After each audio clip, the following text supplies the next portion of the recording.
Assalamualaikum warahmatullahi wabarakatuh. Perkenalkan, nama saya Siti Susana. Saya dari Pendidikan IPS Angkatan 2017 Universitas Pendidikan Indonesia.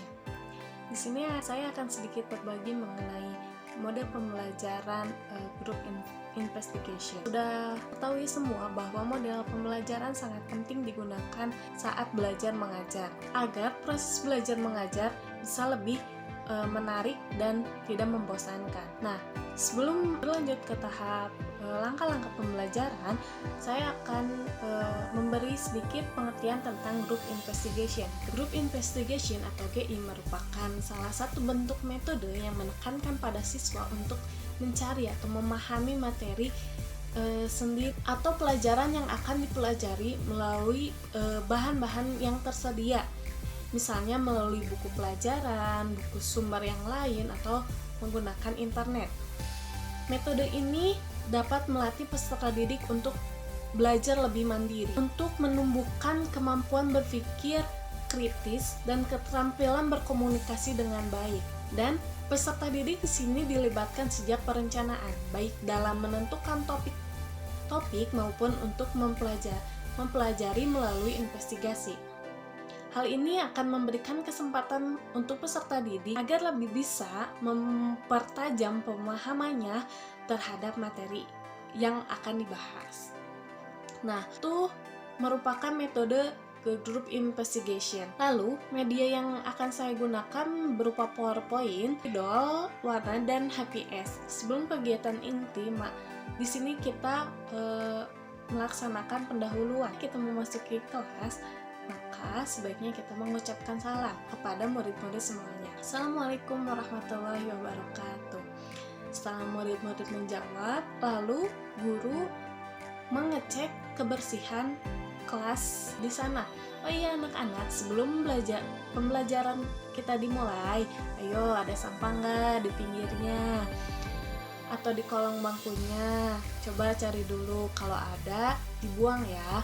Setelah anak-anak mengambil sampah dan membuangnya, lalu kita mengecek kebersihan anak-anak, kebersihan dan kerapihan anak-anak. Ayo berdiri semua, ada baju yang nggak dimasukin nggak? Ibu cek ya satu-satu. Kita mengelilingi anak-anak, melihat bajunya dimasukin atau tidak, sepatu, rambut, dan yang lainnya. Setelah bersih semua, mereka dipersilakan duduk dan kita mengabsen anak-anak. Tidak lupa pula kita mengadakan apersepsi. Apa sih apersepsi? Apersepsi merupakan kegiatan yang dilakukan oleh guru untuk menstimulus siswa. Apersepsi juga bisa mengaitkan materi pembelajaran dengan kehidupan sehari-hari agar siswa lebih mudah memahaminya.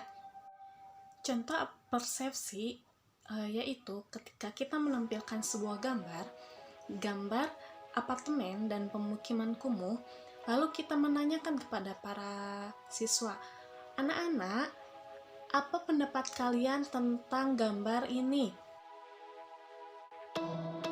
Di sana peserta didik mulai berpikir apa yang dimaksud dengan gambar ini. Setelah itu kita mengaitkan. Nah, di sini kita bisa lihat di balik gedung tinggi pencakar langit masih ada bangunan-bangunan yang tidak layak huni. Nah, maka dari itu kita akan mempelajari bagaimana cara untuk mengembangkan alternatif distribusi pendapatan untuk kesejahteraan masyarakat. Lalu bagian inti. Di bagian inti ini kita akan menggunakan group investigation yang telah dibahas tadi. Ada beberapa langkah dalam penggunaan metode ini. Yang pertama, guru membagi siswa ke dalam kelompok yang heterogen atau campuran.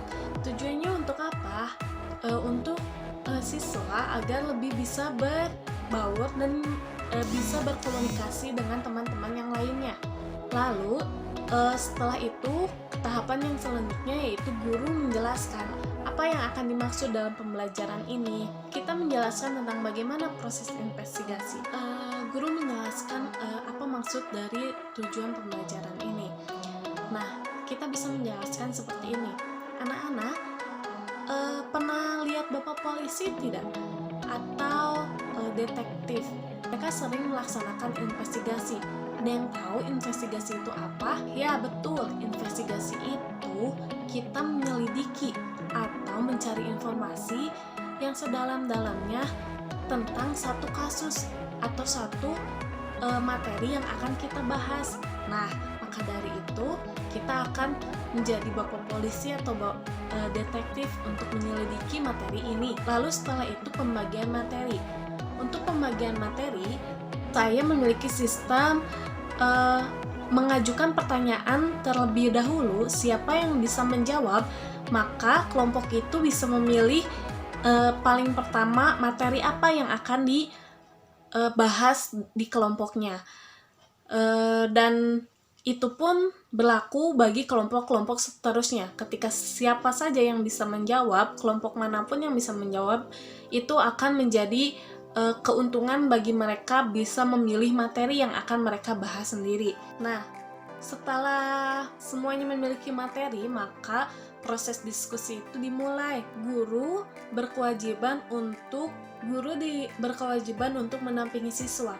Selain siswa bisa menanyakan kepada guru, siswa juga dapat mencarinya di internet atau buku sumber lainnya. Proses guru berkeliling ini bukan hanya sekedar berkeliling, tetapi di sana ada proses penilaian. Dalam diskusi itu pun tidak hanya diskusi, tapi mereka menuangkan hasil pikiran dan gagasannya melalui mind map dari bahan yang telah diberikan, yaitu ada HPS, spidol, dan penggaris. Setelah mereka beres berdiskusi, lanjut ke langkah selanjutnya, mempresentasikan hasil diskusi itu. Kelompok lain menyimak dan menilai dan memberi tanggapan terhadap kelompok yang sedang presentasi. Tahapan selanjutnya yaitu penjelasan singkat oleh guru. Seperti ini. Oke, tadi kita membahas tentang redistribusi. Redistribusi adalah pendistribusian kembali dari kelompok kaya ke kelompok miskin, baik berasal dari pajak ataupun pungutan-pungutan lainnya. Redistribusi pendapatan dilakukan sebagai salah satu bentuk jaminan sosial yang dilakukan oleh negara kepada masyarakat. Setelah penjelasan singkat mengenai materi, lalu ada evaluasi. Tahap evaluasi ini merupakan salah satu proses penting dalam pembelajaran. Di sini guru menilai bagaimana siswa berproses dalam pembelajaran. Apa saja yang dinilai, yaitu penilaian sikap, keterampilan, dan pengetahuan. Lalu setelah evaluasi ada penutupan. Di penutupan ini guru dan siswa menyimpulkan bersama-sama mengenai materi yang dibahas. Contohnya seperti ini. Jadi, salah satu cara mengembangkan alternatif distribusi pendapatan untuk kesejahteraan masyarakat yaitu dengan membayar pajak. Betul tidak? Betul. Agar pemerintah bisa mendistribusikannya kepada masyarakat. Lalu refleksi. Setelah itu penutupan. Tahapan terakhir yaitu penutupan. Sebelum mengucapkan salam, kita memberi aplaus dan apresiasi dulu kepada siswa yang telah ikut berpartisipasi dalam kegiatan ini. Contohnya seperti ini. Ayo kita tepuk tangan dulu untuk kita semua. Lalu ingatkan untuk membaca pelajaran yang akan dibahas minggu depan. Oh iya anak-anak, jangan lupa ya, minggu depan kita akan membahas tentang permintaan dan penawaran. Jangan lupa baca bukunya ya. Setelah itu, lalu ucapkanlah salam.